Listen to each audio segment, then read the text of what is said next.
Halo saudara-saudara, jumpa lagi di The Soleh Solihun Interview yang sudah lama tidak tayang. Kali ini kembali lagi bersama seorang stand up comedian, seorang penulis skenario, seorang podcaster, dan seorang sutradara, Benny Dionysius Rajagukuk. Ye, kasih sound effect. Ye, gitu.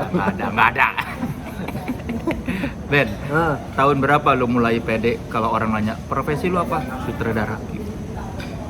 Habis ghostwriter kayaknya. Ghostwriter. Habis ghostwriter. 2000 berapa tuh? 2019. Oh, 2019. Kenapa lo pede? Karena banyak yang memuji. Kalau bikin tapi orang merasa jelek gitu kan, ngapain kita pede? Sebelumnya kalau orang nanya profesi lu apa, lu jawabnya apa? Sebelumnya kapan dulu tapi? Sebelum sutradara. Sebelum GW. Penulis skenario. Itu pun pede setelah warkop. Dan warkop skenario pertama langsung pede. Oh, langsung. Secara penonton pede, secara kualitas mah masih dihina itu warkop. Tapi menurut lu bagus nggak skenario lu di warkop itu? Biasa aja. Memang kekuatan marketing. Tapi kan ya berapa, 6 juta ya? 6.800.000 yang pertama. Jadi kalau ada orang yang ngata-ngatain skenario warkop DKI Reborn jelek, perasaan lu? Waktu itu sih kesel digituin ya. Sekarang sih udah tragedi plus time. Udah kayak ya yang penting bekerja. Dan udah mengakui gitu apa komentar orang-orang yang ternyata dulu lu sebel tuh ternyata bener. Enggak juga, bukan gimana ya bilangnya. Kan kita bikin skenario warkop itu karena memang mengikuti warkop. Iya. Jadi kalau aku bikin lucu tapi bukan warkop, ya buat apa gitu. Maksudnya memang pengennya ngejarnya komedi yang begitu gitu. Iya. Jadi kalau buat orang nggak lucu ya mungkin bukan selera warkop dia. Memang dia bukan target marketnya warkop gitu. Tapi dari film pertama yang lu tulis naskahnya, apa pelajaran yang lu ambil sebagai seorang penulis skenario? Dari warkop. Iya. Pelajarannya yaitu kalau ada kritik berlapang dadalah menerima. Jangan terlalu dimasukkan ke hati karena banyak. Kalau terlalu diladenin tuh nggak kelar-kelar. Yang paling sakit hati waktu itu apa kalimatnya yang lu ingat sampai sekarang? Ini yang nulis skenario nggak punya kemampuan berpikir apa gitu ya, yang kayak kok adegannya nggak jelas semua gitu lah kira-kira ya. Kayaknya nggak bisa berpikir, nggak ada logika deh gitu. Ya kan memang warkop begitu bos, kalau kita bikin alur logika plot twist ntar lu bingung ini film apaan. Waktu GW banyak pujian, lu seneng ya, ada yang ngeritik waktu GW apa? Kritikan yang nyebelin apa? Kritikan GW sih lebih bukan ke story malah, lebih ke artnya, lebih ke production desainnya. Oh gitu, apa komentar? Katanya ya murah, jelek gitu. Make upnya G kan kayak bikinan anak magang gitu. Dan lu itu persoalan budget gitu. Jadi lu tenang ya. Bukan sih, memang waktu itu belum sampai aja ilmunya. Ya, tapi kan itu kan bukan make up sih, bukan soal budget. Memang aku kira itu udah keren. Aku kira itu udah serem gitu. Ternyata jadi kocak kayaknya. Kalau art ya budget. Pengennya kan yang lebih yang lebih detail gitu ya, ada banyak benda segala macam, tapi budgetnya ternyata terbatas, jadi kayak yang harusnya ngisi seruangan jadi cuman sedikit-sedikit aja biar ada isinya aja jadinya gitu. Jadi kesannya ya jelek lah, murah lah gitu kayaknya ya. Makanya lu agak santai kalau ada komentar soal art. Iya, gue tahu gitu. Dari syuting juga udah disadarin, gimana ya, tapi memang nggak ada budgetnya gitu. Tapi yang bikin lu dulu pede menerima tawaran ngedirect apa awal? Nggak pede juga sih kan. Kok nggak pede? Kenapa yang bikin lu mau onde tapi disebutnya apa di warung Manado Enggak. ini? Apa? Onde-onde, Klepon. klepon. Tapi disebutnya onde-onde di warung Manado ini. Di tempatku juga onde-onde Kang namanya. Apa yang bikin lu mau? Kan memang waktu gabung sama Hakrop kan aku tanya ke Ernest tuh. Kata syarat masuk Hakrop kan ada 2. Apa? Kalau nggak lucu banget, ganteng banget. Nah, saya kan tidak dua-duanya. Tapi Tapi gitu ngomongnya, Bang Ernest. enggak, itu mitos yang beredar di luar Hakrop. Karena kan ada Ari Kriting masuk, Soleh Solihun masuk. Itu kan karena lucu banget ya, bukan gantengnya. Terus ada Ardit Erwanda. Pada saat itu kan orang mikir, ini mah karena ganteng doang. Iya. Gitu. Nah begitu Benedian masuk, karena apa ini? Lucu kok enggak, ganteng ya lumayan. Gitu. Jadi waktu itu aku tanya ke Ernest kan, waktu itu Ernest kan udah mulai karirnya di film. Jadi aku tanya, kok kenapa aku yang diajak masuk ke Hakot? Terus dia bilang, ya dia juga pengen bawa apa ya, narik gerbong ke dunia film. Nah waktu itu tuh dia mendeteksi aku bisa nulis dan kemungkinan bisa akan jadi sutradara juga gitu. Karena film pendek. Iya, karena film pendek. Dan waktu itu juga aku udah jadi tim penulisnya Ernest kan, Second Chance loh. Iya yang sitcom itu. Jadi emang dari awal juga udah kita sepakat bahwa bagaimana Bene membuka karir menjadi sutradara gitu. Karena lu sadar lu nggak akan terlalu lucu stand up gitu. Betul, karena di depan panggung ya gitulah ya, stand up juga nggak garing tapi nggak lucu banget. Maksudnya so-so lah. Ya terus acting juga ya gitulah ya. Hanya aku agak berlebihan itu hanya di dance. Kalau kayak menari-menari gitu masih lumayan Lu lah. punya bakat, lu luwes banget emang. Gitu, jadi ketika itu pokoknya Ernest kan udah bilang diarahkan akan jadi sutradara. Jadi salah satu yang membuat berani dan mencoba adalah Ernest yang berusaha meyakinkan bisa deh, ntar aku bantuin gitu, ntar aku supervisi, mentoring gitu. Termasuk pas Ghostwriter itu kan horor komedi kan Kang. Horor komedi itu kan secara teknis sulit, jauh lebih sulit daripada sekedar drama komedi.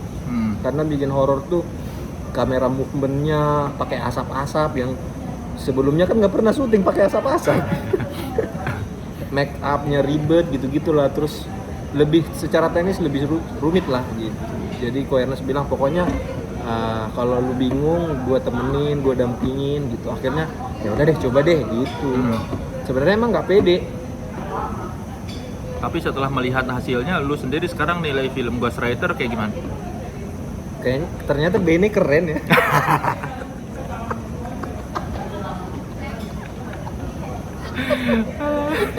lumayan lah. Ternyata bisa lah kalau ada yang dampingin bisa.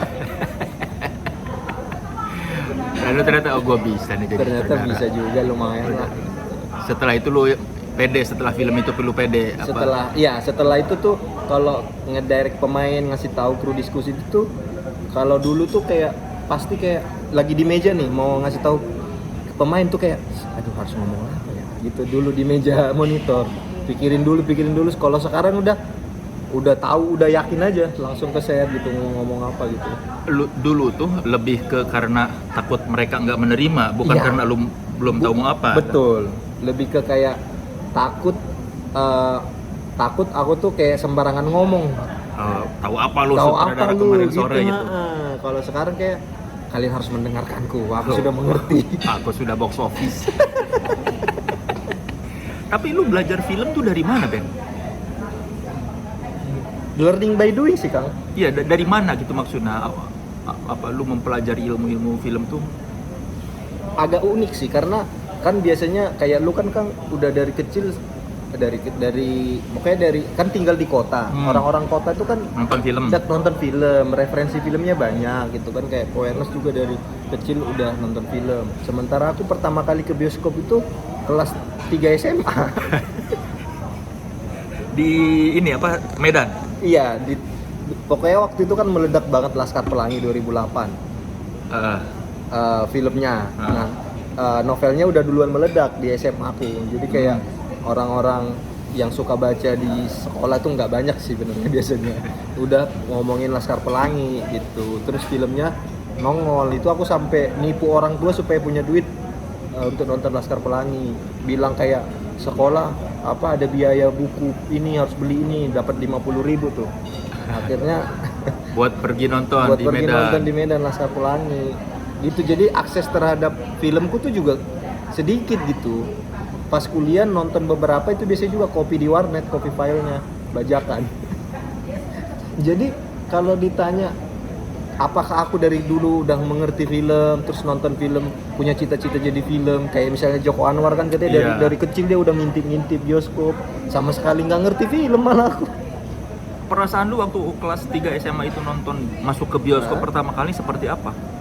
Ya seperti manusia pada umumnya aja nonton film, tidak merasa yang wah inilah apa passionku nanti gitu, inilah aku harus menjadi ngerti sutradara apa aja nggak tahu. Saya film itu tuh dibikin sutradara itu nggak ngerti ya, pokoknya film gitu. Sensasi masuk ke bioskopnya seperti apa? Pertama kali kan pasti berbeda. Apa yang lu rasakan ketika pertama kali masuk bioskop itu?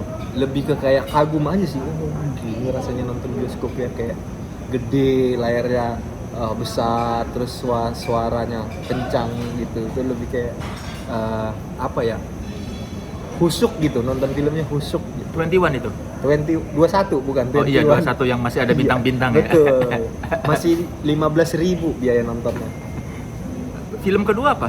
Yang aku tonton? Iya. Bentar ya, aku ingat. Ini film. Jadi waktu itu kami jalan-jalan ke Medan. Terus di Medan bingung mau ngapain. Akhirnya ke bioskop dan nonton film yang lagi tayang aja. Apa tuh? Trimas Kentir.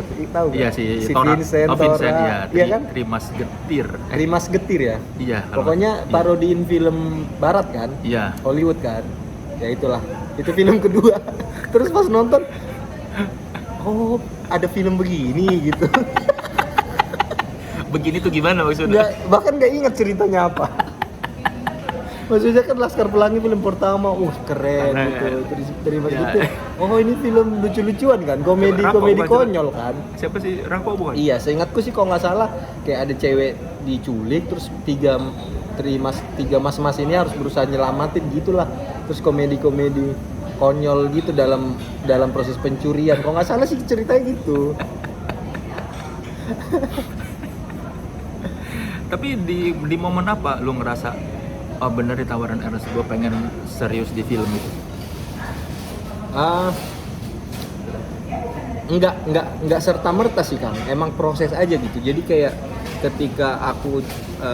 ketika misalnya aku jadi stand up comedy, itu kan 2000 yang masuk Suci 3 tuh 2013. Nah habis itu aku mikir ngapain lagi selanjutnya ya.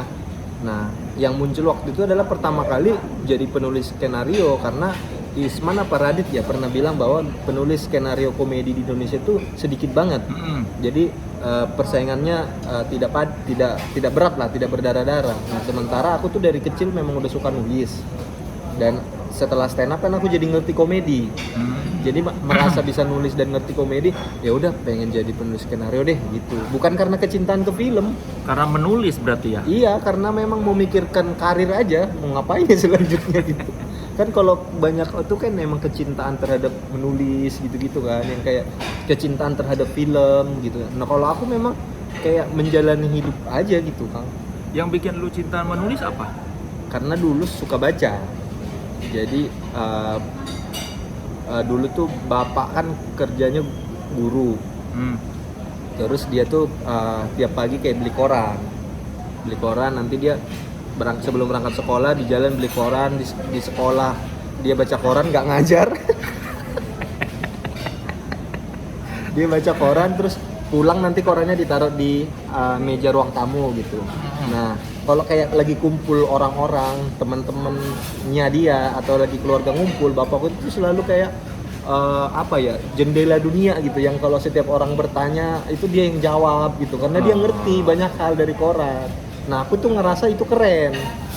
Jadi kayak kalau ternyata kalau baca koran mulu tuh di tongkrongan tuh jadi orang yang keren gitu, karena dia misalnya ada isu tentang apa dia bisa berkomentar, memberikan opini gitu. Akhirnya aku jadi ikut baca koran. Jadi dia nanti pulang sekolah dia taruh koran di meja, nanti aku bacain korannya jadinya, padahal nggak disuruh gitu. Nah sejak itu aku jadi suka baca Kang. Kalau misalnya, nah kayaknya bapakku mendeteksi kalau aku tuh suka baca, jadi dia bawain buku-buku dari perpus sekolahnya, kan dia guru, bukan bawain sih, mencuri buku-buku dari perpus sekolahnya gitu, terus dibawa ke rumah, aku baca dan nggak pernah kembali buku-buku itu. Berarti inspirasi pertama tuh bapak lu dong? Aku tahu nih kemana Tuh, kan kok iya dong? Ya bisa. Kok betul. bisa? Iya benar. dong. Iya benar. Lu sebenci apapun lu sama bapak Enggak lu? benci. Benci kan? Enggak benci, biasa aja. Ya benci lah lu sampai ini bilang lu benci kan lu sama bapak lu? Enggak. Terus apa dong? Pernah benci. Sekarang? Agak benci aja. Tapi bapak lu itu yang inspirasi lu pertama dari kecil loh. Iya betul. Ada ya maksudnya manusia kan ada hal baik dan buruknya. Iya, tapi lu Iya. mengakui nggak bahwa Benar. bapak lu itu inspirasi lu sekarang? Banyak hal yang aku lakukan karena terinspirasi oleh dia banyak. Iya, berarti lu tuh berhutang banyak sama bapak lu. Iya, termasuk juga suka ngelawak itu gara-gara bapak. Ben? Oh, dia komedi orang. Bukan. Iya, jadi dia tuh di rumah tuh kerjanya nontonin lawak-lawak Batak.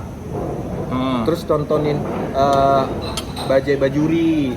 Terus apa dulu OVJ. Itu jadi ketika aku kecil kan jadinya ikut nonton apa yang lagi dipasang kan.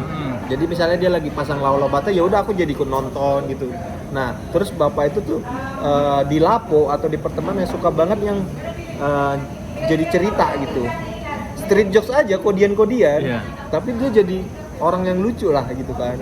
Nah, itu yang bikin aku juga jadi seru ya kalau bisa ngelawak gitu, kalau bisa lucu gitu. Jadi punya interest terhadap komedi ya karena dia juga. Bapak lu tuh lucu berarti? Nggak lucu, Iya, mesti tapi dia dianggap lucu di teman-temannya. ya dianggap lucu di teman-temannya. Nah, tapi dia lucunya di teman-temannya aja. Iya, tapi itu kan sosok keren pertama buat lu tuh bapak lu kan? Ya, bisa mempengaruhi lah untuk suka komedi, tapi nggak Lu kagum. nggak mau ngaku. Nggak kagum, biasa aja. Cuman dia mempengaruhi. Iya, berarti kalau orang mau pengaruh itu keren loh, dianggap keren. Lu nggak ikhlas banget sih Ben mengakui Ben? Nggak. Iya loh. Enggak, dia cuma Lu sekarang itu karena bapak lu mikir sedikit. Enggak sedikit dong, itu banyak lu, gila lu. Kenapa maksa sih? Kan lu menulis, Iya. lu melawak. Itu kan dua profesi utama lu sekarang. Betul. Dunia tulis menulis dan dunia komedi. Betul. Lu tuh berhutang banyak sama bapak lu, Ben. Ya boleh. Tuh kan. Dipaksa ini. Kok ya? dipaksa? Enggak loh, gua hanya menyadarkan. Iya. Sejak kapan sih hubungan lu memburuk sama bapak lu? Kenapa jadi bapak? Sejak apa ya? Sejak ngerantau lah kali ya. Biasa Sejak ke sih. Jogja? Sejak ke Jakarta kayaknya. Kuliah masih baik hubungannya? Baik, karena kan masih nyuplai duit. Jadi kalau nggak baik nanti duit nggak dikasih. Sejak lu lulus? Ya sejak aku lulus dan punya duit kali ya. Jadi kayak tadinya hal-hal yang tidak disuka kan didiamin aja karena masih butuh. Begitu sekarang sudah sudah tidak butuh lagi karena sudah mandiri secara ekonomi gitu dan kehidupan. Jadi hal-hal yang tidak suka jadinya berani dilawan gitu kali ya. Kalau ke rumah kemarin lu mudik, Nah. ngobrol? Iya sekedar aja, tidak yang obrolan tidak obrolan yang intens lah, ya sekedar aja. Sekedar tuh kayak gimana? Ya kayak datang misalnya nyampe rumah kan, udah nyampe, udah gitu aja. Enggak cium tangan? Enggak lah. Lagian memang di Batak nggak ada? Bukan di Batak ya, di banyak orang banyak kehidupan di sana lah ya. Memang bukan sesuatu yang terbiasa gitu loh Kang untuk yang sungkem cium tangan apa gitu-gitu. Nggak hanya Batak, emang Sumatera Utara tuh begitu habitnya. Kayak kalau pergi ada kamu pergi ya gitu. Tapi sama nyokap kan hangat. Iya, tapi nggak yang cium-cium juga. Enggak cium tangan. Nggak yang cium-cium juga. Iya, maksudnya cium Kecuali tangan. kecuali momen yang kayak penting banget baru kayak meluk gitu. Tapi meluk mama doang, biasanya ke bapak nggak peluk. Ya enggak sih Kak. Tapi Iya kan? bapak lu tahu suka diomongin di podcast. Nggak tahu deh, tahu kali. Nggak pernah bahas ya, begitulah kita. Nggak, memang tidak perlu saling membahas. Makanya nggak usah dibahas. Ya, kan gua pengen membahas karena lu ternyata terinspirasi banget dari bapak lu, Ben. Diulang-ulang. Bukan diulang-ulang, kan ini fakta Diulang-ulang. yang baru gua tahu loh. Iya, boleh. Lu Minum denial, dulu, Ben. Lu minum denial, Ben. Denial, Ben, lu, Ben.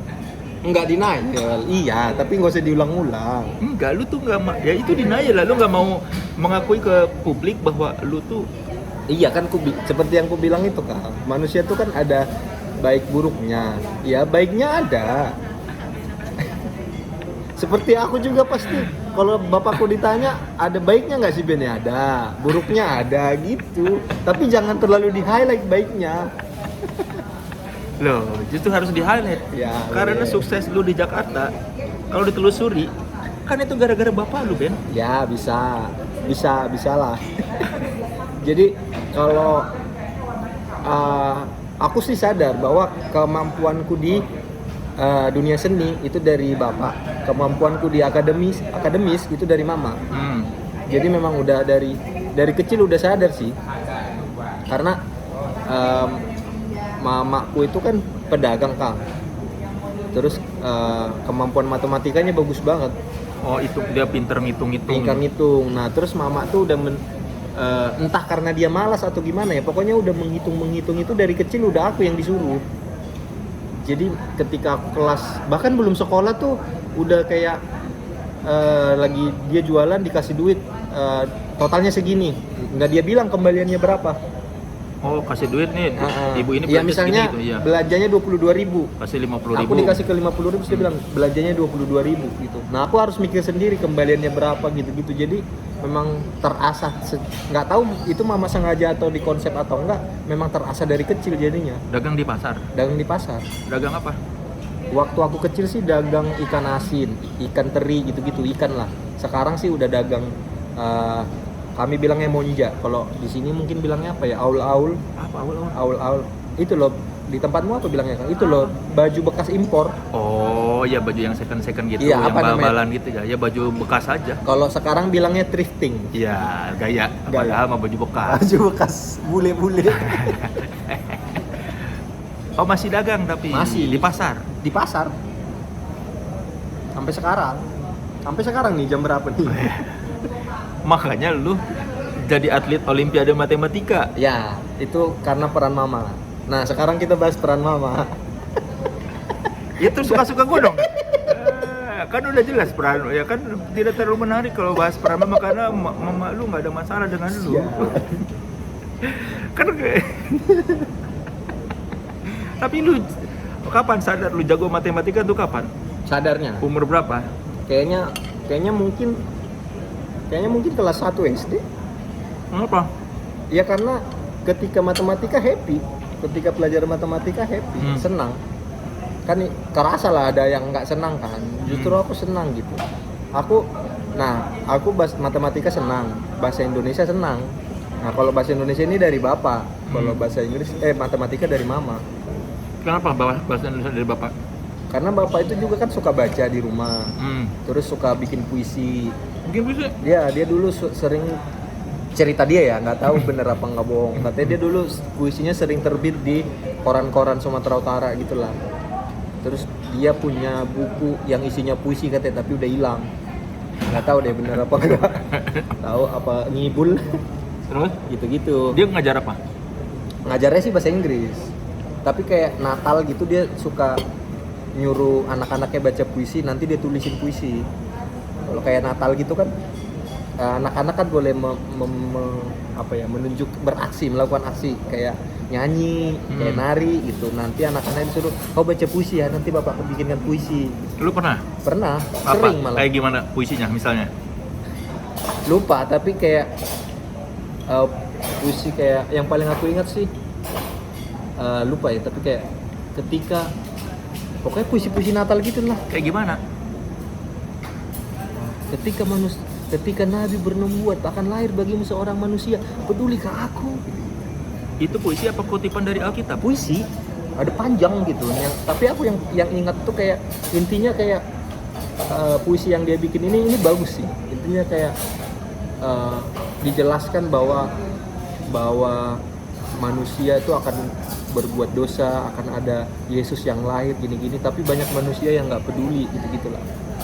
Puisi religi gitu ya? Iya, pedulikah aku. Nah, aku ini nih perspektif manusia pada umumnya gitu-gitulah. Itu bagus sih. Jadi lu baca, terus keluarga lu mengelilingi gitu di depan? Enggak, di gereja bacanya. Oh, di gereja, bukan Iya. di rumah? Jadi kalau Natal gitu biasa tukang anak-anak ditanya, kalian mau mempersembahkan apa? Nanti ada yang nari, nanti ada yang baca ayat, nanti ada yang nyanyi gitu. Terus lu baca puisi di karya bapakku? Iya, nggak bapakku dong bilangnya, karya Raja Guguk gitu. Oh. Disebut aja, orang mah udah tahu itu siapa gitu lah. Tokoh bapak lu? Enggak lah, orang biasa. Tapi kayak udah banyak kok, mungkin ada 4-5 kali kayaknya. Lu baca puisi sambil Baca puisi. gerak-gerak ini nggak? Gaya-gaya anak SD zaman dulu? Enggak lah, karena kan dia ngerti, jadi dia udah ngedirect juga. Dia di gimana directnya dia? Ya pokoknya kan membaca puisi itu tuh bukan perkara, kan sering banget anak SD baca puisi kan gerakan-gerakan ulang-ulang kan. Iya, yang Gitu. gini-gini. Terus nadanya sama. Heeh. Nah dia nggak mau.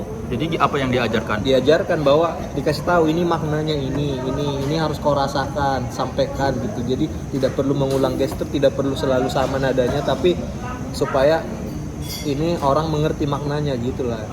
Nah, tuh satu lagi tuh jasa bapak lu. Capek gua. Tuh kok capek? Iya dong. Public speaking. Iya. Iya kan? Ya boleh. Tuh. Iya enggak? Lu tuh gengsi banget sih mengakui bahwa bapak lu Ya, tuh gengsi. berjasa banget buat hidup lu. Nggak berjasa, biasa aja. Berjasa dong gila lu.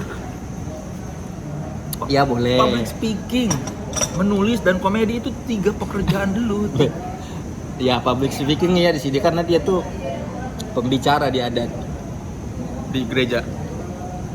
Di gereja waktu aku kecil ya, setelah aku agak gede dia sudah malas ke gereja tuh orangnya.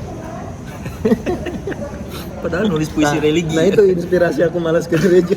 Tuh kan, lu tuh banyak banget terpengaruh bapak lu, Ben. Iya dong. Bercanda enggak. Rajin lah ke gereja, cuman lagi pandemi. Enggak, lu tuh iya kan. Apa sih kak? Akuilah, Ben. Ya boleh, oke. Tuh kan kok gengsi banget sih. Gengsi karena memang tidak biasa di orang-orang Batak itu kayak Tidak biasa apa? mengungkapkan apa kagum apa gitu tidak biasa. Sesama laki-laki tuh nggak biasa. Dia kan cuma bilang bapak gua berpengaruh banyak sama lu kan bukan. Nanti dia kalau dia nonton dia pikir tuh kan apa aku bilang, gue merasa hebat. Ya biarin dong. Ya nggak pengen. Kenapa? Nggak pengen dia merasa hebat. Nanti dia jadi fokus ke hal-hal hebat gitu doang. Padahal kan ada hal-hal buruk juga. Iya, tapi kan namanya kan lu bilang ada hebat ada Iya, buruk. betul. Kalau hal hebatnya aku akui, iya. Hal buruknya juga ada, iya. Jadi Iya, tapi lu- jadi seimbang aja, kayak hal baiknya di sini, tapi ada hal buruk ini turun. Jadi seimbang aja. Iya, tapi lu kenapa lebih sering mengungkap hal-hal buruk tentang bapak lu? Enggak aku ungkap. Iya, lu lebih senang mengungkapkan kebencian sama bapak lu dibandingkan kekaguman sama bapak lu. Enggak, ini aku ungkapkan juga. Ada Nah, hal di baik. setiap kesempatan. Enggak ada. Karena karena tidak bisa disampaikan langsung ke orangnya. Kan waktu kemarin katanya syuting Singer yang di Sedap, keluarga lu diajakin syuting. Betul. Semua diajakin main film. Enggak Kecuali semua, iya, ada beberapa. Nyokap sama kakak. sama kakak diajakin main film. Iya. Kenapa bapak lu enggak? Iya, ngapain? Kan bapak lu itu yang ada darah seninya katanya. Ya iya, tapi males lah. Kenapa? Ya berarti nanti harus ada interaksi kan, nyuruh, ngasih tahu, ngomong, ngedirect. Males gitu.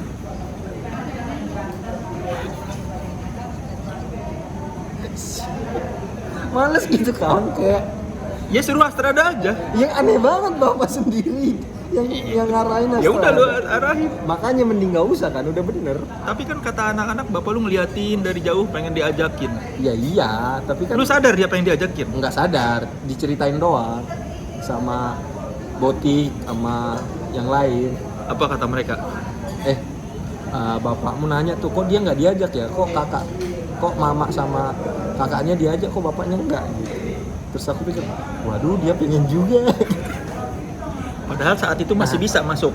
Iya bisa aja, tapi kan dia juga nggak berani ngomong. Memang kita terbiasa gitu aja. Ya tapi kan udah tahu, kan lu udah tahu kenapa nggak diajakin? Tapi orang dia nggak ngomong, Ya tapi kan lu tahu. iya kan dia nggak ngomong. Nah, tapi emang nyokap lu ngomong? Enggak sih. Oh, kan. Aduh, mati berkutik nih berkali-kali.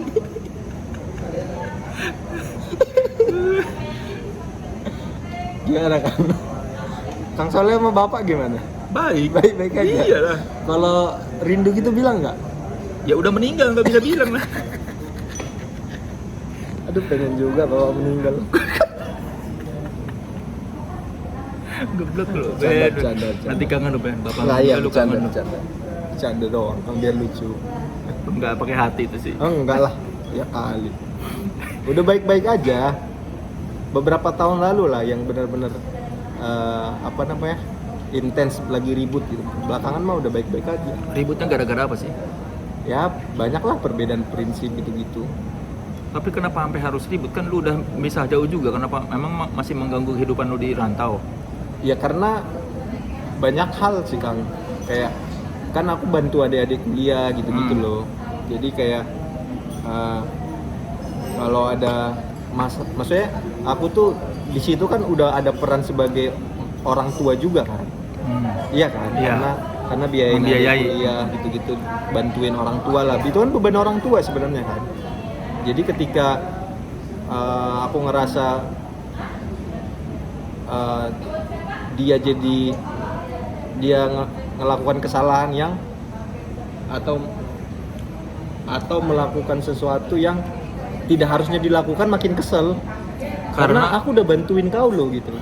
Berarti lu nggak ikhlas dong membantunya. Ya ikhlas, cuman maksudnya Ya kalau ikhlas lu nggak perlu marah, bapak lu nggak membantu lu.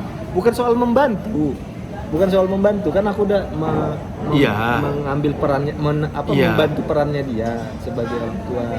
Tapi kalau dia jadi sembarangan sebagai orang tua kan jadi kesel. Iya berarti ada perasaan tidak ikhlasnya lu. Bukan tidak Beban dia udah lu ringankan sebagian. ya tetap jadi orang tua yang baik lah gitu kan pengennya. Ya gitulah intinya. Tapi ngeri-ngeri sedap ini seberapa banyak inspirasinya dari hubungan lu dengan bapak lu? Lumayan sih sebenarnya. Lumayan gimana? Lumayan nggak sebenarnya sekedar ininya doang sih, sekedar apa ya, caranya, interaksi antara aku sama bapakku itu menjadi inspirasi untuk membuat filmnya gitu, digunakan di filmnya gitu. Kayak aku juga ngobrol sama banyak teman-teman yang Batak kan, gimana sih hubunganmu sama bapakmu gitu. Jadi oh ternyata mirip-mirip ya gitu. Jadi itu jadi pemikiran bahwa oh ternyata memang secara garis besar orang Batak tuh antara anak laki-laki sama bapak memang hubungannya begini gitu. Dingin. Iya, tidak hangat gitu, tidak banyak ngobrol, tidak banyak pembahasan. Terus kalau tidak suka itu tuh tidak diajak diskusi, tapi langsung dibilang nggak boleh gitu. Nah itu yang jadi inspirasi untuk membuat ceritanya dan menggambarkan hubungan ayah dan anak gitu. Jadi sebetulnya film ini tuh harapan lu untuk memperbaiki hubungan? Enggak juga, enggak ada. Lebih ke menggambarkan aja bahwa di keluarga Batak tuh ada banyak yang begini loh gitu. Iya, tapi apakah dalam hati lu mendambakan komunikasi yang lebih hangat dengan bapak lu? Udah enggak, udah di titik memang tidak berharap lagi. Tapi pernah ada kan titik berharap? Ya dulu kali ya, waktu kecil kali ya. Maksudnya kan tidak apa ya, nggak lagi kan, nggak di fase itu lagi, udah lewat gitu. Iya, tapi pernah ada kan? Ada pas lu kecil mungkin. umur berapa kecil tuh? Mungkin SD, SMP gitu kali ya. Apa yang lu rasakan waktu SD? Ya, nah ini tuh bukan perkara di rumahku aja kayaknya Kang. Emang mereka tuh mindsetnya begitu, bahwa sama anak tuh supaya omonganmu didengar, kau nggak boleh dekat, supaya kau nggak didebat. Gitu. Jadi kayak dari kecil memang sudah mungkin terakhir kali bapakku meluk atau gendong aku ya mungkin ketika mungkin di bawah 5 tahun, ketika aku belum ingat apa-apa. Iya, berarti sebetulnya sendiri lu yang kecil itu waktu SD apa tuh lu mendambakan kehangatan itu? Ya, nah ini juga agak jadi PR karena tidak ada contoh yang begitu. Iya, tapi kan lu tadi bilang lu pengen hubungan yang hangat itu Iya. kecil. Berarti dulu pernah ada kayak gitu dong? Pernah, tapi nggak yang pengen banget gitu Kang. Bukan yang kayak aduh pengen banget nih gitu. Cuman kayak misalnya lagi nonton sinetron nih, ada ngelihat anak laki-laki sama bapaknya akrab, kayak ih seru kali ya kalau kayak gini gitu. Tapi sekitar juga memang tidak akrab-akrab juga gitu. Jadi memang jadi kecil karena tidak ada pembanding. Lingkungannya begitu iya, semua. memang lingkungannya tuh tidak ada yang kita lihat. Misalnya ada bapak-bapak sama anaknya laki-laki yang pulang sekolah terus dipeluk apa gitu, ini disalin tangan, nggak ada. Yang memang kayak udah pulang kau, udah masuk lah, jangan makan gitu. Bahkan ada yang kayak pulang kau, udah diam. Jadi tidak ada pembanding di lingkungan gitu. Kalau ada pembanding mungkin jadi pengen banget. Tapi pas lu nonton sinetron itu lu ada Nah, hati kecil. iya, tapi kecil kayak ih, seru kali ya kalau kayak gini. Apakah lu sempat mempertanyakan kenapa sih bapak gua begini aku? Itu aku pertanyakan ketika kuliah. Ketika aku dekat sama seseorang dan aku sering ke rumahnya dan dia ngelihat interaksi dia sama bapaknya. Lu ngeliat interaksi dia sama bapaknya? Iya. Terus aku ngerasa, oh ternyata tuh hubungan orang tua dan anak yang begini itu ada. Jadi kayak kok dulu aku nggak kayak gini ya. Kayaknya nanti aku sama anakku akan aku giniin deh supaya tidak terjadi lagi kayak aku gitu. Lu udah bertekad kalaupun nanti punya anak lu bakal hangat. Karena sudah ada referensi, sudah ngerti, sudah ngelihat di sekitar. Kalau kayak di sinetron kan mikirnya kan kayak ini mah di TV doang, bisa gitu kan. Iya. Tapi kadang-kadang lu mengulangi apa yang orang tua kerjakan nanti maksudnya. Iya. Kayak Perlakuan ini lu lagi ini menyadari diri sendiri kan. Iya, ada beberapa. Misalnya apa? Gue suka marahin anak. Ya marahin mah.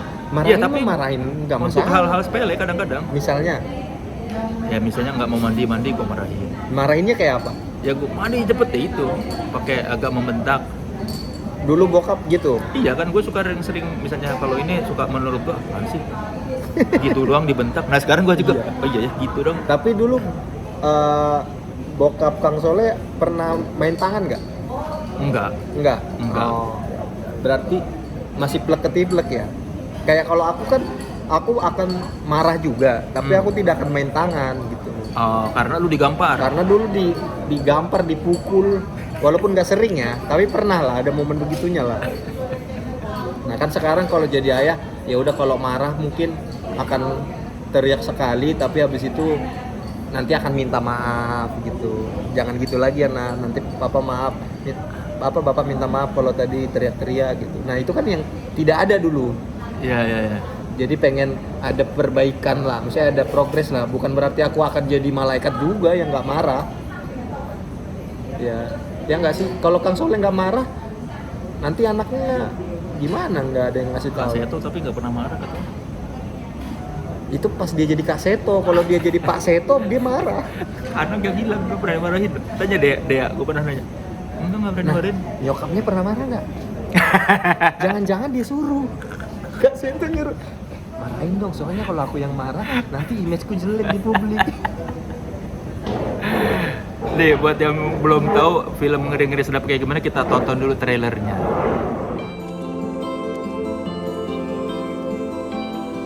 Jadi kau setuju si Domu kawin sama Sunda, si Gabe terus ngelawak nggak jelas kayak gitu. Si Saat yang harusnya tinggal di sini urus orang tuanya, malah entah siapa yang diurus di sana.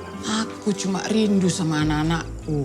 Memangnya kau pikir kalau kita berantem macam gini bisa bikin anak-anakmu itu pulang? Kenapa harus sih, Mak?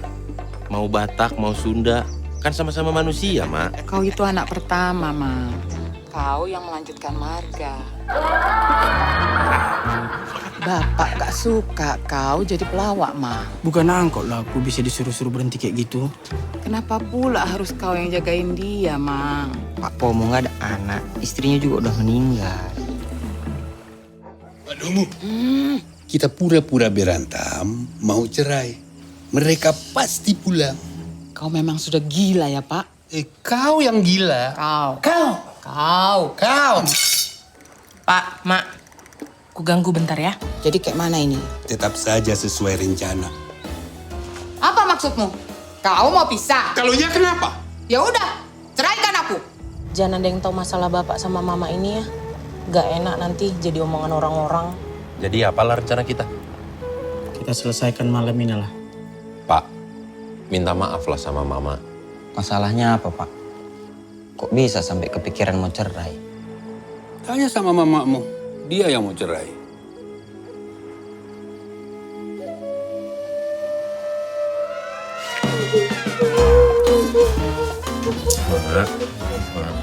Apa aku bilang?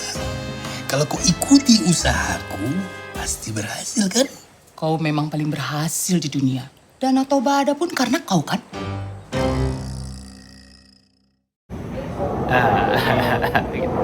Bisa gue selipi. 2 menit ya? Gampang, tinggal ditaruh di situ. Bagus, kalau Gue ngedit ingetin gitu tadi, bagus. gue ingetin menit 40, makanya gue dari tadi nunggu obrolannya. Jadi pas nanti gue cari di iMovie, gue inget menit 40 tinggal di split. Sungguh konten kreator yang malas. Ngeri-Ngeri Sedap ini naskah lu paling lama ya? Bikinnya Iya, 6 tahun. bisa dibilang 8 tahun kali ya. 8 tahun? Iya. Dari sebelum lu nulis. Warkop. Iya kan? Iya betul. Jadi waktu itu kan aku pernah main film Kak, Comic 8 sama Boris Bokir. Oh, yang Baby geng Gita, Batak-Batak itu. Lolo. The Bataks namanya. Iya. Gengnya. Nah waktu itu kita bercanda-bercanda aja, seru kali ya kalau The Bataks ini dibikin spin-off-nya. Atau kita main film tapi kita karakter utamanya gitu, 4 Batak ini, 4. Memang ada Gita, Boris, Lolo. Iya, sama aku. Nah waktu itu ya sekedar pemikiran aja. Nah berlanjut kemudian kan aku jadi orang di belakang layar, penulis skenario. Nah terus kan jadi mikir, next kalau bikin sesuatu pengen bikin apa ya? Muncullah pemikiran ini. Yang cerita-cerita, seru kali ya kalau kita bikin film kita berempat jadi pemeran utamanya. Akhirnya mikirin cerita buat ini. Oh, buat si karakter Batak-Batak ini, berempat Batak ini. Pengen apa ya ceritanya ya gitu. Dan mulai cerita ini, walaupun cerita awalnya nggak kayak gini ya, belum kayak gini, tapi proses lah. Cerita awalnya kayak gimana? Lu premis awalnya apa? Premis awalnya sama sih, tentang ada keluarga 6 bersaudara, 6 bahkan. 4 bersaudara. Maksudnya orang tuanya 2, anaknya 4, si Gita Bebitanya di Medan ngurusin orang tuanya, yang 3-nya lagi ngerantau. Tapi waktu itu tuh kalau nggak salah premisnya sudah mereka pulang karena rebutan warisan kalau nggak salah. Oh, Kalau nggak salah ya, itu cerita awal bangetnya itu malah. Itu mereka harus pulang karena ada opung meninggal kalau nggak salah. Terus pas opung bagi harta ribut lah apa gimana gitu, lupa detailnya. Itu ceritanya pertama kali. Tapi makin kesini berkembang genrenya juga bukan genre ya, gaya berceritanya juga berkembang, niat bikinnya juga berkembang. Tadinya kan kayak pengen lucu-lucuan, yang penting lucu banget, ketawa gitu. Pengen komedi banget yang tebel gitu. Itu akhirnya berubah dengan yang apa yang terjadi saat ini, lebih ke film yang ada lucunya tapi lebih banyak momen untuk mengajak orang untuk berpikir tentang keluarga sih. Apa yang mengubah itu jadi seperti itu? Banyak sih Kang, salah satunya adalah apa yang udah pernah aku bikin. Kayak misalnya kan aku udah jadi ngedirect beberapa series yang lucu banget gitu menurutku ya. Nggak tahu lah menurut penonton ya. Menurutku udah lucu banget. Jadi aku udah pernah bikin yang lucu banget gitu. Terus aku udah pernah bikin yang ghostwriter yang campuran genre yang ada horornya, ada komedinya dan komedinya juga lucu banget gitu. Nah, udah pernah nih kalau mau lucu banget doang tuh udah pernah gitu. Bikin apa lagi ya gitu. Nah, aku pengen bikin yang apa ya, yang meaningful gitu, yang conversation-nya dalam gitu, yang kayak antar karakter berinteraksi itu tuh interaksinya itu tuh meaningful gitu, dalam gitu. Nah, akhirnya muncullah si film ini, termasuk juga kayak komedinya juga aku pengen beda lagi gitu. Jadi kalau sebelumnya kan film-film tuh ada karakter komedinya gitu ya, komikal bilangnya ya, kayak yang ada dibikin karakter untuk menghadirkan komedi. Nah ini aku berpikir gimana caranya supaya komedinya hadir tanpa karakter-karakter begitu. Bukan karakter yang komikal. Iya, jadi komedinya hadir dari pemeran utama dan komedinya hadir karena ceritanya, bukan sketsa. Situasi ya. Iya, situasi gitu sih kan. Jadi ada itu dilakukan karena sudah pernah ngelakuin ini sebelumnya gitu. Jadi lebih ke pertimbangan karya ya, bukan karena psikologis yang lu rasakan apa gitu itu juga ngaruh sih. Ketika misalnya sebelum nulis ini kan aku ngadain riset tuh di Twitter, nanya kira-kira kalau aku bikin film background Batak, latar belakang Batak, apa keresahan yang pengen kalian apa ya istilahnya sampaikan ke aku untuk aku pakai gitu. Nah banyak tuh keresahan-keresahan yang menurutku dalam. Jadi aku berpikir ini kalau disampaikan tidak dengan cara yang benar, ini belum tentu berhasil gitu. Jadi gimana cara mendeliver ini dengan dalam gitu. Makanya lu nggak mau mengutamakan komedinya karena takut pesan itu nggak nyampe. Ya. Jadi aku sudah ikhlas kalau misalnya ada penonton bilang filmnya nggak lucu tapi banyak makna yang dalam, nggak apa-apa. Karena memang ini yang tujuan utama lu bukan bikin orang ketawa di film ini ya. Karena ketika dibilang filmnya lucu banget, itu aku udah pernah. Iya. Itu sih. Jadi ini tuh sebetulnya film drama ya. Drama komedi. Jadi komedinya ada tapi tidak menggelegar lah ya. Jadi istilahnya gini ku bilangnya Kang, komedi yang penontonnya ketawa tapi habis itu dia jadi merenung, berpikir. Komedi-komedi ironi, sarkasme, situasi gitu. Yang kayak kok gitu ya, orang tua aku juga dulu pernah gini gitu. Niatnya. Belum tentu berhasil. Tapi kan lu udah piklok. Iya benar. Setelah piklok apa? Apakah menurut lu berhasil atau tidak yang lu inginkan? Menurutku sih cukup, belum sempurna tapi lebih cukup memuaskanku lah. Karena beberapa orang yang udah nonton juga merasa sesuai apa yang pengen aku deliver gitu. Ketika udah selesai nonton mereka menyampaikan responnya dan ya memang aku pengen bikin film kayak gitu sih gitu. Pengen yang gitu, momennya. Gitu. Bukan yang sweet, malah kayak orang tertohok gitu, kayak iya ya gitu ya, kayak Pahit dong. pahit. Menggambarkan hidup lu nggak? Mengcapture banyak hidup keluarga lah ya, khususnya keluarga Batak. Keluarga secara umum sih akan relate juga, tapi spesifik keluarga Batak akan banyak yang tertohok gitu pengennya. Berapa persen dari cerita di Ngeri Ngeri Sedap yang terjadi di kehidupan nyata lu? Berapa persen? Sebenarnya secara cerita tuh secara cerita tuh tidak plek ngalamin, tapi berusaha kayak ada kejadian-kejadian kecil apa yang akhirnya berusaha disambung-sambungin gitu. Jadi kayak misalnya ada komedi di sana yang adalah sebuah komedi di sana, itu memang komedi itu pernah aku alamin di keluargaku, terus aku pakai gitu. Tapi secara cerita sih nggak yang benar-benar aku pernah ngalamin juga. Kayak misalnya cerita kan karakternya si Gabe, si Lolo itu kan dia dilarang betul sama bapaknya jadi pelawak, bapaknya malu dia jadi pelawak.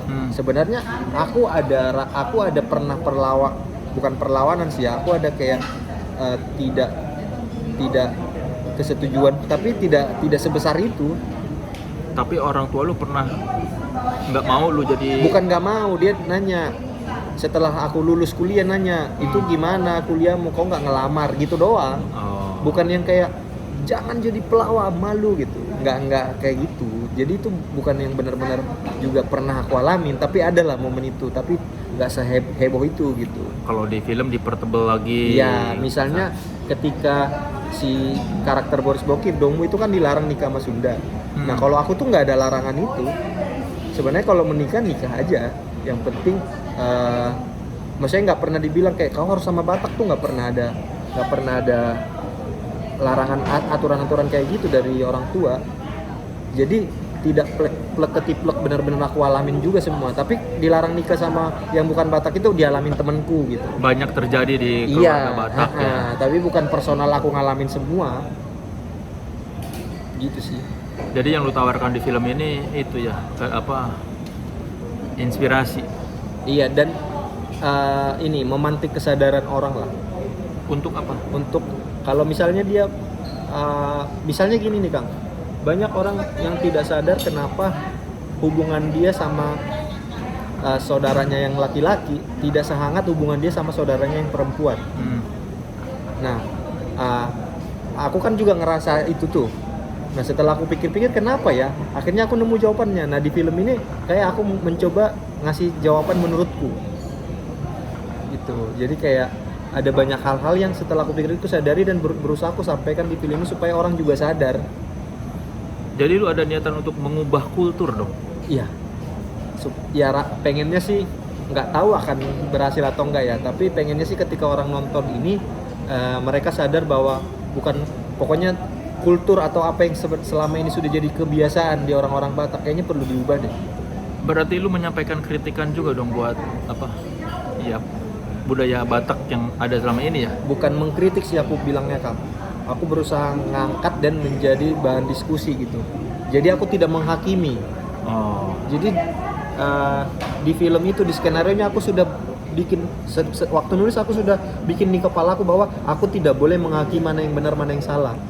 Tapi memunculkan ini supaya ini jadi diskusi nantinya. Tapi lu menyampaikan keresahan lu terhadap kebudayaan itu. Tapi aku juga nyampein sesuatu yang membela itu. Jadi tetap seimbang. Ada dari sisi orang tuanya. Iya.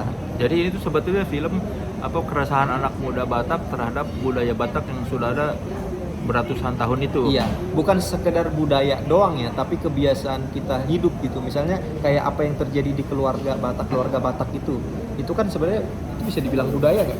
Iyalah. Ya budaya, ya kayak gitulah ya. Bagaimana interaksi antar manusia. Itu sih.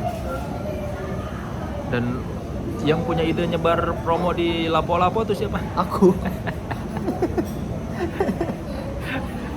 Itu jaringannya dari mana? Gimana caranya lu nyebarin flyer Ngeri Sedap ke Lapo itu gimana caranya? Ya kan ada tim promosi. Aku bilang aja sama tim promosi, coba kau list Lapo-Lapo yang ada di Indonesia gitu. Nanti dia list lah kan, di Google Maps kan ada tuh. Ada ya? Lapo Jawa Barat. Di Lapo, nanti dia list. Terus sekarang kau ke Lapo-Lapo itu terus izin nempelin poster ini gitu. Seluruh Indonesia? Enggak seluruh Indonesia lah, kota-kota besar lah. Jabodetabek. Jabodetabek, Sumatera Utara, Jogja, Semarang, Bandung gitu. Berarti lu orang promonya minta tolong orang di sekitar lokasi. Mungkin ya, jadi dia misalnya ngubungin orang yang ada di Jogja, ada orang Jogja nggak yang bisa nempel-nempelin ini, gitulah kali ya. Aku juga nggak tahu detailnya, tapi aku terima tuh list lapo yang akan ditempelin poster ngeri-ngeri sedap. Dan ini anak-anak ini kan tidak bermain komedi ya, semuanya. Boris, Jegel, Gita, Nah, ini juga Lolo. salah satu pertimbanganku Kang ketika menulis skenario. Kan aku kepikiran tuh bikin film yang karakternya 4 orang ini. Nah, tapi kalau 4 orang ini kan komedian semua. Kalau disuruh bikin komedi yang komikal, yang gesturnya ngelucu gitu-gitu udah sering mereka. Iya. Iya kan? Nah, sementara di luar negeri banyak stand up komedian yang acting berat itu bisa, kayak Jim Carrey gitu kan. Itu tuh banyak banget. Siapa lagi ya yang aktor yang Adam Sandler. Iya, yang aktor yang sering berperan berat gitu. Nah, aku malah berpikir itu juga. Kayaknya stand up comedian ini sudah pada titiknya deh dianggap sebagai aktor juga. Nggak hanya stand up comedian, karena kalau dia hanya dianggap komedian, dia akan hanya dikasih karakter yang memang di film itu akan lucu. Iya. Jadi waktu nulis juga aku udah berpikir, karena kan memang dari awal nulis aku udah berpikir pemainnya pasti 4 ini. Memang niat dari yang si Comic 8 itu. Iya. Harus ke 4 orang ini. Iya. Jadi kan aku pindah ke belakang layar. Akhirnya untuk menggantikan karakterku masuklah Indra Jegel. Iya. Ya, aku udah waktu nulis sudah pokoknya yang main pengen 4 orang ini. Nah, tapi ada pemikiran juga. Tapi kalau ini dibikin jadi karakter komedi, ini kayaknya akan jadi biasa gitu. Dan buat mereka ini juga tidak jadi tantangan yang menarik, karena aku sering ngobrol kayak sama Lolo, sama Jegel gitu, kayak pengen lah aku main film yang karakternya itu tuh memang serius membawa drama gitu-gitu. Nah, akhirnya kepikiran juga, ya sih kayaknya sudah saatnya nih. Jadi ketika nanti orang nonton film ini dan ngelihat acting mereka, gila mereka ini udah aktor ya, bukan lagi sekedar komedian doang. Tapi berat nggak mengarahkan komedian Berat buat banget. kayak gimana? Karena mereka bercanda mulu. Bayangin mau adegan marah-marah, adegan mau bentak-bentak, ada berkaca-kacanya, ada sedihnya, sebelum action masih ketawa-ketawa. Kan kalau aktor biasanya udah merenung di pinggir ya kan, di sudut-sudut ruangan udah diem, nggak mau diganggu, kayak aduh capek banget. Apalagi Lolo kan sampai aku beli cambuk. Hah? Cambuk beneran? Cambuk beneran, tapi nggak dipakai, cuman buat nakut-nakutin doang, kayak udah duduk dulu jangan bercanda, terus ketekan gitu. Jangan beli cambuk, dibawa ke Bali dari Reading aku yang beli cambuknya Gita Bebita, karena dia kesal juga sama Lolo. Tapi itu Bercanda mulu. Iya, bercanda mulu, lagi acting lagi serius nih Reading, adegan tiba-tiba dia gitu kan, kesel kan kesel ya. Akhirnya ada cambuk, begitu dia bercanda ditebas aja di dekatnya, terus dia nanti iya maaf gitu. Tapi berarti ini kan film pertama lu yang drama banget ya? Iya. Iya, maksudnya dibandingkan yang lain-lain kan. Apa buat lu maksudnya sebagai sutradara yang ini apa buat lu maksudnya? Iya, seperti apa lu menghadapi tantangan di film? Karena mungkin ini? banyak momen di film itu yang memang rasanya personal ya. Rasanya memang pengen aku sampaikan juga. Jadi ketika melakukannya itu tuh senang gitu. Jadi ketika bahkan lebih sering keterharu Kang. Oh. Jadi sering nih misalnya adegan nih ngalah bapak sama anak, terus mereka ngomong yang dalam gitu, yang deep, terus aku jadi nangis, jadi monitor itu jadi nangis, kayak apa yang ada di kepalaku dan pengen ku sampaikan udah menjadi adegan gitu. Karena sangat personal, jadi treatmentnya lu nggak susah ya, nggak, lu udah jelas mau. Halo. Jadi karena sangat personal itu, lu udah tahu lah mau setiap adegan tuh mau di treatment, kasih treatment seperti apa gitu. Iya, jadi makanya mereka tidak boleh improv, harus on sesuai skenario. Tidak boleh improv sama sekali. Nggak boleh improv. Karena aku membuat skenario itu kan udah lama, sudah dipikirkan dengan sangat matang. Aku pengen pokoknya sesuai skenario ini, jangan ada yang diubah. Kata per kata. Kata per kata. Jadi nggak boleh ada, meskipun maknanya sama lu nggak boleh. Nggak boleh diubah. Kalaupun mau diubah, ngomong dulu. Oh. Dan mereka mengerti, oh ini nggak boleh nih si Bene dilawan. Pokoknya aku bilang nggak boleh. Ya plus bukan komedi juga, ngapain di improv Iya, kan. Biasanya iya. kan improv tuh karena komedi kan. Gitu. Jadi mereka misalnya, boleh nggak Ben, aku giniin biar lucu. Enggak, ini nggak ngelucu. Kau usah berharap ini film lucu gitu. Masih ada usaha aja itu Masih bikin ada lucu. usaha-usaah mereka. Pada saat apa tuh, reading atau take? Kadang-kadang pas reading, kadang-kadang ada yang lagi take kayak gini lucu nih Ben. Nggak boleh gitu. Ini nggak film lucu gitu. Kenapa pas take kok masih merasa ini bakal jadi Bercanda film lucu? juga Oh. dianya. Gangguin aku. Mereka kan jahil aja gitu. Aku tuh gak kayak sutradara di set. Kenapa? Diledek-ledekin, dibully-bully gitu kayak. Mereka nih ketawa-ketawa nih begitu aku datang ke set, mereka serius, jangan ada yang bercanda ya. Padahal mereka dari tadi yang bercanda. Gitu. Diledek-ledekin. Berarti tidak dihargai dong lu. Memang iya, memang brengsek. Semua senior lu kan kalau dari sisi Batak ya, si Lolo Senior apa? Boris lebih tua kan semua, maksudnya kan apa sih lu suka menganggap apa ketua gitu ya, apa sih Oh, ketua. istilahnya kalau secara kultur Batak tuh? Ketua tuh, kalau ketua tuh bukan istilah Batak sebenarnya, lebih ke Sumatera Utara. Oh. Jadi kan di Sumatera Utara tuh kan kuat tuh ininya ya, organisasinya ya gitu.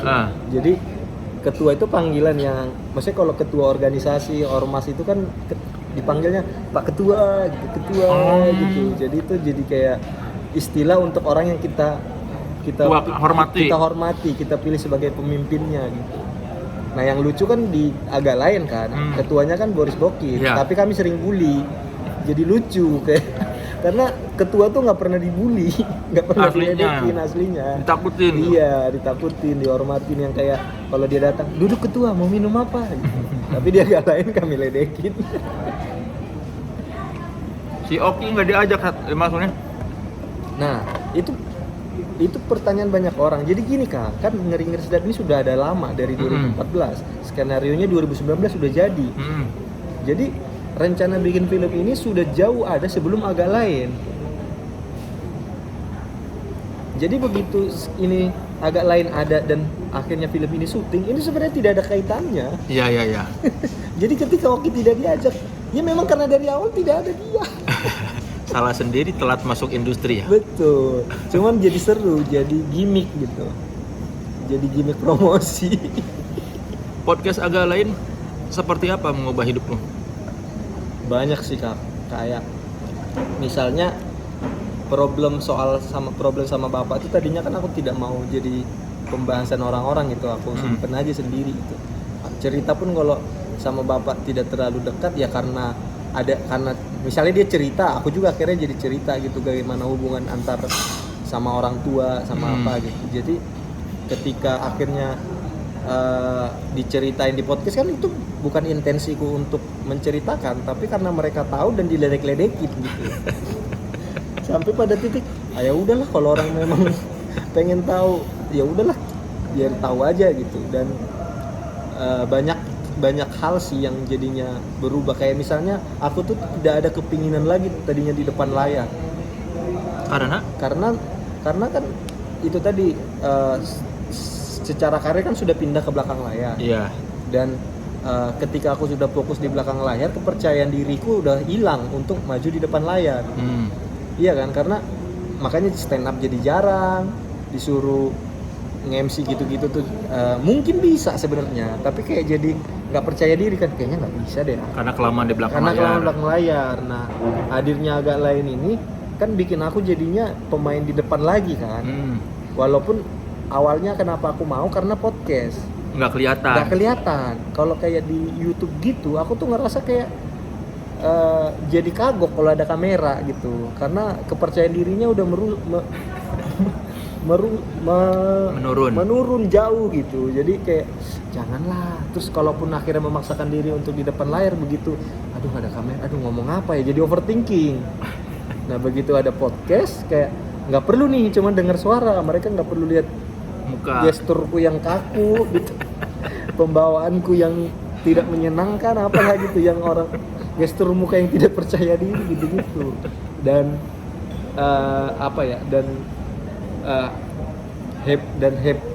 anehnya waktu agak lain nongol, justru aku yang mendapat banyak highlight gitu. Karena kan aku tadi bikin diajak agak lain ya udah cuman buat hiburan aja, seru-seruan aja, dan mungkin aku akan jadi pelengkap doang. Iya, karena udah ada Boris, Jegel, sama Oki. Boris, Jegel, Oki ini kan udah lebih skillful lah ya di depan layar gitu, sudah lebih hebat lah mereka menurutku ya depan layar. Nah ketika aku di podcast dan ternyata malah dapat highlight, aku jadi bingung loh, kok jadi aku sih yang dibahas gitu. Kan mereka loh ini aku tuh cuman hadir untuk melengkapi mereka 4 gitu. Nah akhirnya pelan-pelan kepercayaan diri itu balik lagi. Oh gue bisa nih gitu. Oh ternyata bisa aja sih ya, kalau memang maksudnya selama ini aku ngerasa nggak bisa, cuman perasaan sendiri doang. Ketika ternyata dipaksa dan aku harus ke depan layar lagi, bisa-bisa aja sih sebenarnya gitu. Ada pemicunya nggak yang bikin lu dulu awalnya makin nggak pede di depan layar? Ya karena stand up terus kurang kan, diledek-ledekin kan. Nggak, kejadian apa yang menurut lu memicu banget? Anjir gua habis tampil di sini jelek banget nih. Tidak ada spesifik sih Kang, tapi kayak pelan-pelan gitu ngurusin. Kayak misalnya nih, yang paling aku ingat tuh, nggak tahu kenapa ya, tapi kan kayak di Suci 3 itu kan kita suka maksudnya di Suci 3 menurutku aku lucu ya, di panggungnya ya, di kompetisinya aku lucu menurutku ya, makanya bisa sampai 5 besar, lumayan lah. Iya. Tapi ketika kita nongkrong, misalnya nongkrong sama Babe, sama Ari Kriting, Viko, Alpi, Muslim, itu tuh sering banget tuh, apa karena aku tidak terbiasa nongkrong atau bercandaan begitu, sering banget kalau di tongkrongan itu aku nggak lucu gitu. Misalnya mereka lagi main diksi-diksi gitu, 2 kata lucu, terus aku ikutan, nggak lucu gitu. Diledekin, udah Min gak usah ikutan Min gitu. Jadi makin minder gitu. Iya, jadi kayaknya aku emang gak lucu deh gitu. Kayaknya pemicu pertamanya itu deh. Emang lu dulu nggak nongkrong waktu Enggak, just SMA kuliah gitu maksudnya? ketika di tongkrongan, ini juga kayaknya ada hubungannya. Ketika di tongkrongan Batak, Medan, aku lucu banget Kang. Masa? Iya. Jadi di kawan kosanku itu kan isinya orang Batak semua tuh. Nah, kalau kita lagi ngumpul nongkrong gitu, kan kerjaanku ngeledek-ngeledekin satu-satu. Itu aku lucu banget. Jadi yang bikin aku nggak lucu di tongkrongan Ari Suci 3 ini bukan tapi karena gaya bercandaannya beda. Iya, nggak ngerti konteksnya Iya, mereka ya. kayak di bercandaan diksi itu kan bercandaan Betawi. Iya. Iya kan, kayak Ken lah bengkel gitu. Ya kan, itu kan bercandaan diksi, bercandanya kayak acok lah, sering acok. Yeah. Itu kan Betawi banget gitu. Nah sementara aku nggak terbiasa dengan begitu. Nah begitu aku mencoba ikutan, jadinya nggak lucu. Nah ketika kita bikin agak lain, aku ngerasa aku bisa ngeluarin jokes yang gayanya itu memang aku kenal banget, yang aku memang nyamannya begitu gitu. Dan konteksnya pun kan Sumatera Utara banget ya. Betul. Nah, makanya lu masuk. Nah itu juga yang kayaknya yang bikin aku jadi ngerasa nyaman di agak lain. Gitu, karena akhirnya ada konten yang bisa bikin aku jadi lucu nih.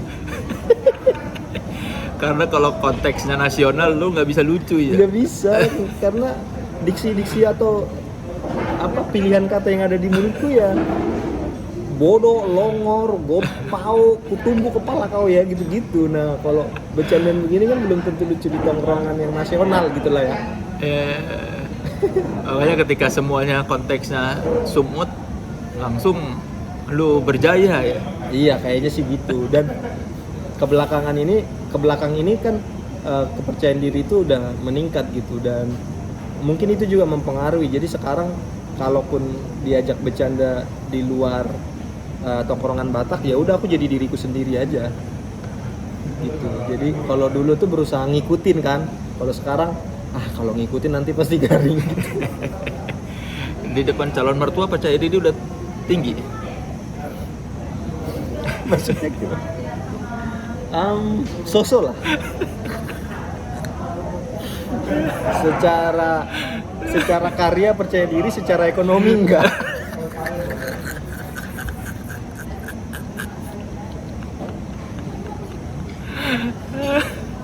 Tapi kan yang penting Naomi menerima lu, Ben, Iya, apa adanya. benar. Kondisi keuangan lu seperti apapun dia nerima. Kan? Nerima. Dan sebenarnya kondisi keuanganku juga nggak buruk-buruk amat kan. Iya. Tapi kalau dibandingkan sama Bapaknya. ya buruk. Bapaknya Tapi hubungan kami sih udah jauh lebih baik sih, Kang, sama bapaknya. sama bapaknya. Apa indikator lebih baik tuh? Karena mungkin kita udah beberapa kali ketemu. Terus pas ketemu sudah ada momen-momen bapaknya ketawa. Atas lelucon lu. Ya, atas interaksi kita lah. Apa? Kayak misalnya kan aku japri dia trailer Ngeri-Ngeri Sedap. Oh, lu udah punya nomor WhatsApp dia? Udah dong, sempil. Awalnya kan kayak ngucapin japri itu kayak cuman selamat Natal gitu. Pertama minta ke Naomi. Minta ke Naomi.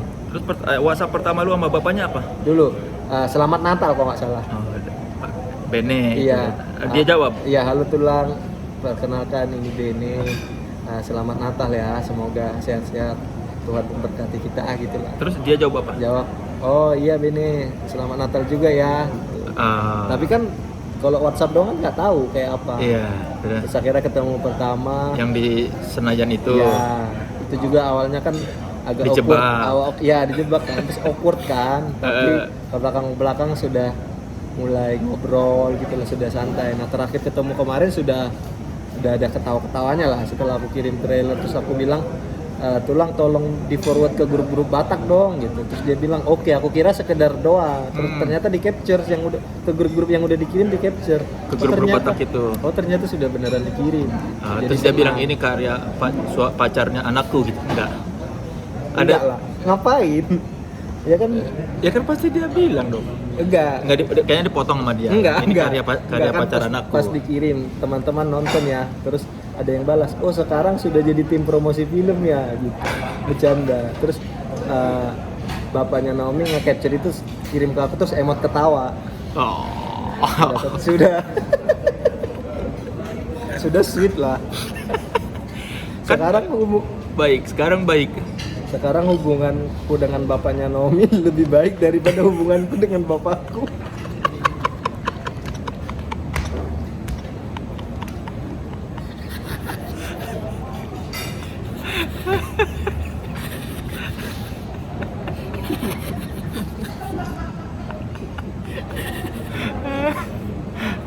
Kan kalau bapak-bapak atau ibu-ibu orang awam tuh bakal menganggap banget kalau orang diundang ke podcastnya Deddy. Iya. Apa dampaknya dari lo diundang ke Deddy Corbuzier terhadap citra di depan bapaknya Naomi?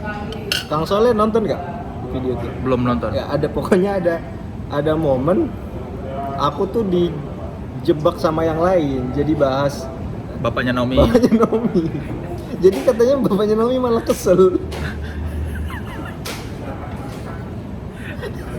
Kesel gimana? Kesel karena ada momen kayak pokoknya Didi tuh bahas kalau wajar dong kalau ada orang tua khawatir sama anaknya, calon pasangan anaknya ada duit nggak, apa bisa menghidupi anak gua nggak gitu.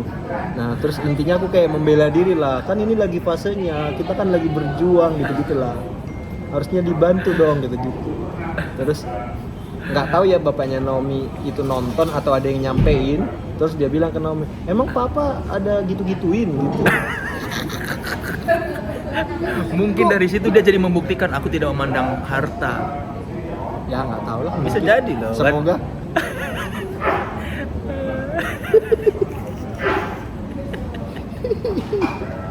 seru kehidupan begini tuh seru.